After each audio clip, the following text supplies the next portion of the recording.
from before they're even born. The nearest hospital is an hour and 15 minutes away. To daycare. As a parent, I did not know that there was a difference between licensed and not licensed. To high school. Well, I felt like the school had kind of turned their backs on me. Some of Indiana's most vulnerable are at risk. That's why Call 6 Investigates is going to work. What have you done and what resources have you dedicated to doing that? Seeking results and accountability from those in power. How is it possible that this woman can still watch children at all?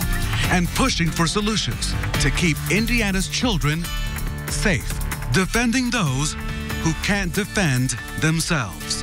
This is a Call 6 special report, protecting Hoosier kids.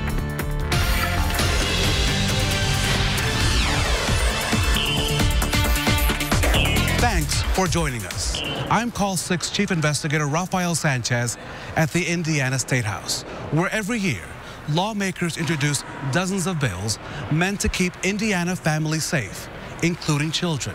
And lawmakers still have plenty to tackle. That's because right now Indiana ranks at or near the bottom on several key factors. Take a look at some of these numbers. The Hoosier state has the 7th worst infant mortality rate in the country. Indiana has the 2nd highest rate of child abuse. And we rank 3rd out of 37 states in the percentage of students who have seriously considered attempting suicide. In this Call 6 Investigate special, we're uncovering the stories behind the data and looking at how to change those numbers for the better. Whether it's lawmakers taking action right here in the State House or Hoosier families doing it themselves across the 92 counties across our state. We start with Call 6 Investigate Stephanie Wade, exposing a risk children face before they're even born. I'm here in Allen County, one of 20 Indiana counties where babies have the highest risk of dying before their first birthdays. That's why the state's first OB Navigator program was established here after lawmakers passed the initiative and Governor Holcomb signed it into law. The program connects women in the highest risk areas with home visitation services during and after pregnancy. Access to care is a major issue for expectant mothers across the Hoosier state. Call 6 learned 33 out of 92 counties in Indiana are considered maternity deserts. They do not have a hospital or an OBGYN physician. To put that in perspective, data from the State Department of Health and the CIA show women in Iraq and the Gaza Strip have a better chance of surviving childbirth than women in those counties right here in Indiana. And when women get the right care during their pregnancy, they and their babies are more likely to survive. But Call 6 found thousands of women are having to travel out of their home counties just to be seen by a doctor. Today is the day. While nervous, you feel a sense of comfort knowing you made it safely to the hospital and you're surrounded by doctors as you await your baby's arrival. Some might say this is what an ideal delivery looks like. But for women who live out here in rural communities, this might not be their childbirth story. Rather, theirs is filled with anxiety and the possibility of what can go wrong. It's hard because we have to drive clear to Lafayette. Ashley and Rodney Newkirk, expecting twins soon, live in Crawfordsville. It's a good 45 minutes to the hospital that we'll be delivering at. And that goes the same for like a real ultrasound. We have to go for that 45 minutes as well to get the ultrasound tech. For Caitlin Catterson, who lives just 30 minutes south in Waveland. It's an hour and 15 minutes away. I'm going to be in labor on our way to the hospital. Both women have a high-risk pregnancy. I have pre-diabetes, but I think right now they're watching me to make sure that he doesn't develop gestational diabetes. Both live in Montgomery County, one of the worst counties in the state with access to care. The only hospital there quit delivering babies back in 2011. For them, the nearest OBGYN is based in Lafayette in Tippecanoe County. That's where they'll have to travel to deliver their babies. The ambulances were delivering babies tenfold from what we were when we delivered here. Call 6 Investigates found 33 out of Indiana's 92 counties either have no hospitals or the hospital has no OB services where women can receive medical care before and after pregnancy, meaning women in more than a third of our state are living in maternity deserts. The numbers of hospitals that actually provide OB care are decreasing, and then the acuity of our patients is going up. So it's like this perfect storm of worsening, more acute patients with less resources. When you're living on an income that is not, substantial, and you have to make a decision between spending your gas money to go to the grocery store or going to an OB appointment, that's a decision. Experts say we find ourselves in a statewide crisis where Indiana's maternal mortality rate is the 3rd highest in the nation, and our state's infant mortality is the 7th highest. Getting adequate prenatal care is critical in preventing death. It is difficult to get good quality providers that want to come here and stay here. So why are hospitals closing their doors? Turns out it all comes down to money. Doctors say because of stricter state guidelines and increasing expectations for levels of care. NICUs are very expensive to staff, if you can find enough staff for them, so you have a shortage of neonatologists, and then the facility is excruciatingly expensive. And there's just a lot of those hospitals that do not have the resources to do that.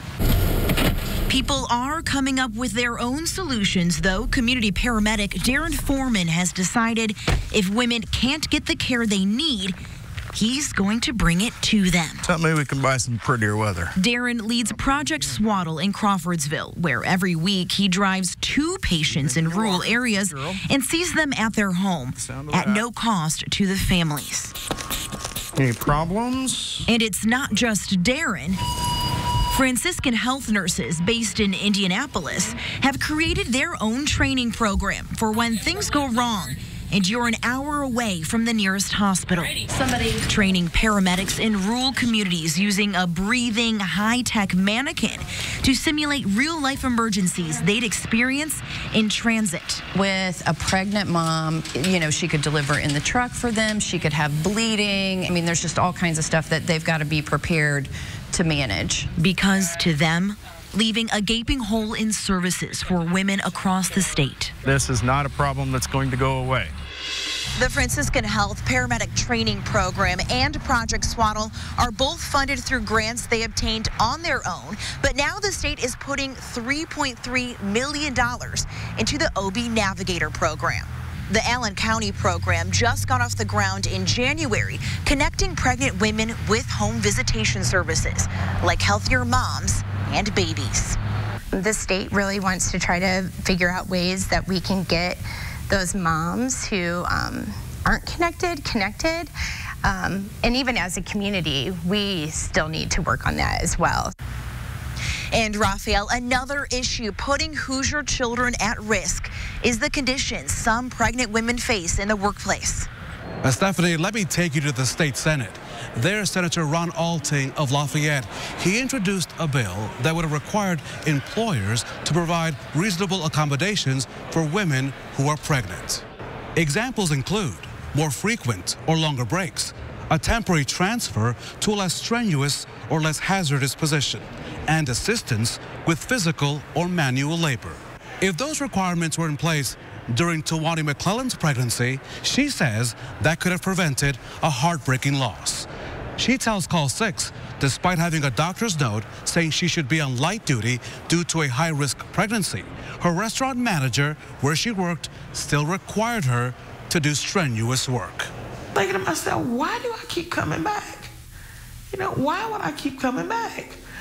But I felt like I had no choice. I felt like that my medical was not going to cover anything, all the things that I needed. I felt like that if I left, I might go somewhere else and the same thing might happen. I really didn't know what would be the outcome for me and my child. So I continued on working, and basically it became really hectic. Eventually, I lost my child. And It hurt so bad, and I still had to go back in that place after the fact that I lost my child. And look at this guy in his face, to know that he had no compassion. He never even asked me after I came back to work, what happened? You know, are you okay? Any of that. He just, work as usual. Work as usual. Under current Indiana law, an employer has to provide accommodations if a woman develops conditions that fall under the Disabilities Act, and if she can prove the employer has made similar accommodations for another employee. The current law will stay as is, and that's because the bill introduced to expand workplace accommodations failed. After getting through the stress of childbirth and the first few months with a new baby, many parents head back to work, either by choice or necessity. That brings us to a huge safety concern for many Hoosier families, picking the right child care provider. Call 6 Investigates' Kara Kenny joins us now. Daycares like this one are fully licensed under Indiana law. You can tell because their license is posted on the wall right when you walk in. Now, being licensed means you have to follow certain rules, like having a certain number of workers per student, like 1 teacher for every 4 infants. Call 6 Investigates found some child care providers not following the rules, and in some cases, ignoring the rules altogether. For Melissa Lucas, daughter Mackenzie is the light of her life. It's constantly running through my head. Is she safe? Is she safe? Is she safe? Safety was on Melissa's mind when she met Jennifer Martinez at her Greenwood in-home daycare. But months later, Mackenzie was injured there. It's still unclear what happened to cause the bruise on her eye. Records show the state has cited Martinez time and time again for having too many children without a license. In Indiana, a child care provider needs a license if they're watching 6 or more children unrelated to the provider. Since 2015, state inspectors have counted 10, 12, even 15 children at Martinez Daycare. And when police responded to the call about Mackenzie's injury, they found 17 children at the home. Were you aware of the history that she had with the state when you took your child there? Absolutely not. Had I known, I would have never sent my daughter there. Martinez reached an agreement with the state to stop watching more than 5 children without a license. But when Call 6 Investigates stopped by Martinez Daycare in January 2019, we counted 6 children leaving one evening. In February 2019, we saw 5 children dropped off. Jennifer, Kara Kenny with WRTV. Martinez emailed us later saying, I am completely in compliance with the state of Indiana regarding my daycare. I do not wish to speak to you, and I don't appreciate you showing up at my home. How is it possible that this woman can still watch children at all? The attorneys who are handling these cases work vigorously to make sure that the people are following the law and working for the public safety. As far as saying you can't watch kids at all, that's not an option that we have in this civil court. Martinez moved to another home, and our sources say is no longer operating a daycare. On the state's website, Martinez is listed as a provider that has operated illegally. Melissa Lucas wishes she had known. As a parent, I did not know that there was a difference between licensed and not licensed. And it makes me feel like a terrible mom. I let my child down. I was supposed to protect her, and I didn't. And it kills me inside. If you choose a licensed center like this one, know they have to do criminal background checks on their staff, CPR training, as well as safe sleep training. If they're not licensed, they do not have to do those things. You can check out a child care facility by going to childcarefinder.in.gov and look for complaints and inspection reports. You can also find a list of providers who have operated illegally in the past. Still ahead, the need to protect Hoosier kids does not end when they head off to school. The risks they face in the classroom and what's being done right now to keep them safe.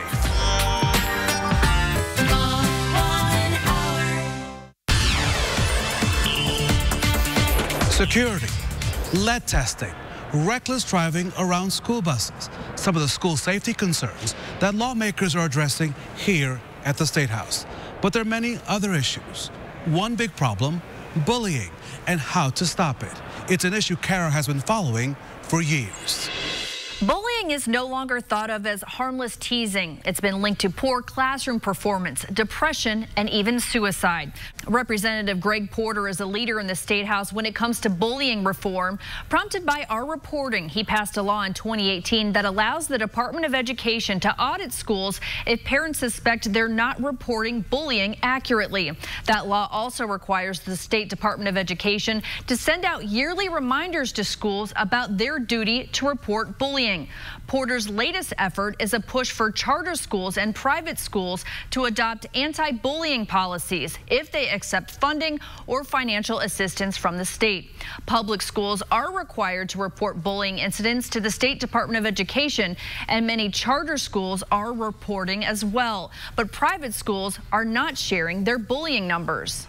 If you're receiving state dollars, you should be held to the same accountability as everyone else. You should not get a pass. And as we all know, bullying happens in schools all the time, and we just need to understand what is going on in regards to the school environment. The psychosocial well-being of our students is important in regards to a learning environment. Call 6 Investigates found half of Indiana schools did not report a single bullying incident in the 2018-2019 school year. The Indiana Department of Education needs at least 2 parent phone calls about a school to audit its bullying report. If parents believe their school's bullying numbers aren't adding up, they're asked to call IDOE at this number, 317-232-0254. The problem is bullying numbers do not contain any student information, so parents don't know for sure if the school reported their child's incident to the state. So there's still a lot of work to be done. Another disturbing statistic involving Indiana students is sexual assault. The Hoosier state is ranked 4th worst when it comes to high school girls reporting they've been raped, and 6% of boys say they've been forced to have sex. In some cases of alleged sexual assaults in schools, the districts are accused of mishandling the reports.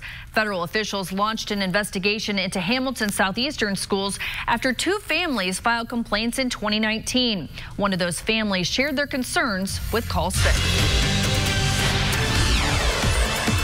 Amaya Armstrong just started her senior year at Hamilton Southeastern High School. I think I want to be a doctor or a lawyer. I know that I want to help people. Amaya says it's taken nearly 2 years to recover from what she says happened at the age of 15. She was a sophomore when she says an older male student sexually assaulted her. He said that he wouldn't let me out of the car until I performed sexual acts, and when I told him I wasn't comfortable with that, he forced me to do it. Amaya and her parents reported the alleged assault to law enforcement and HSE school officials. The kids were horrible to me, and I felt so alone. My friends had turned their back. I had a few true friends, but I just felt so alone. Amaya successfully obtained a protective order against the male student, but he could legally still attend the same school. I would see him, and it was absolutely horrible.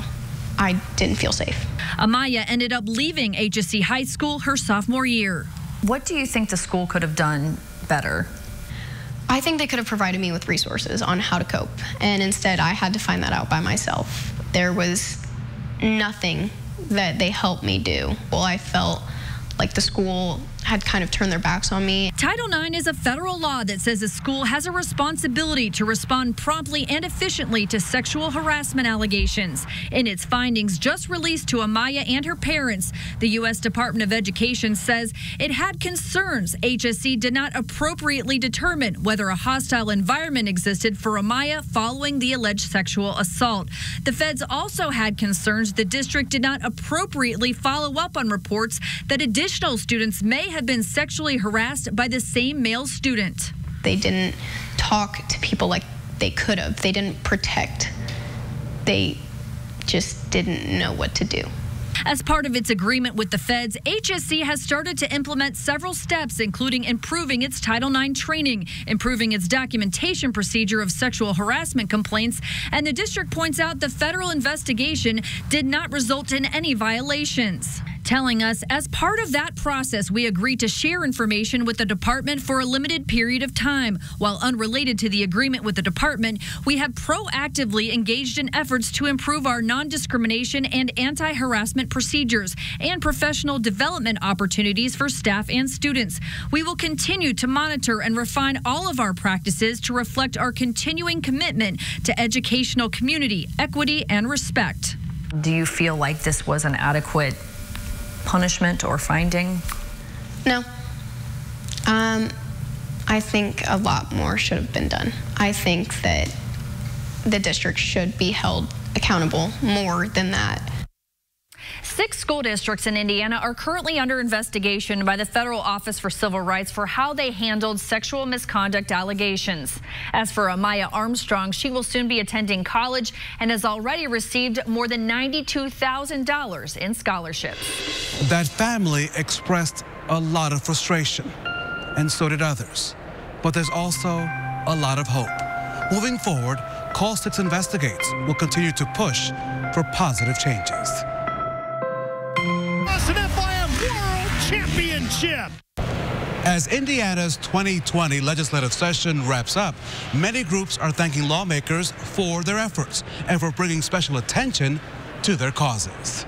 Last week, hundreds of court-appointed special advocates celebrated CASA Day at the State House. These are the people who serve as a voice in court for victims of child abuse and neglect, ensuring that all Hoosier kids have a safe place to live and grow. The kids absolutely need this because they really don't have anybody else who is the only people looking out for what is best for them. Nobody else is solely looking at the case through the eyes of the child, and that's what CASA does. What is best for these kids? And in February, a group working to make sure Indiana mothers and babies are healthy celebrated Doula Day here at the State House. Legislators and birthing professionals met to discuss policy and improving birth outcomes in Indiana. Lawmakers have also formed a maternal health caucus to focus on reducing maternal and infant mortality. They're working on a year-long postpartum plan for every Indiana mother. And just because lawmakers are done working for the year does not mean we're done working for you. We're going to keep pushing for answers and accountability from those who have the power to make changes in our state. And to see our Call 6 Investigates coverage on the issues impacting kids, go to our website, theindychannel.com/protecting Hoosier Kids.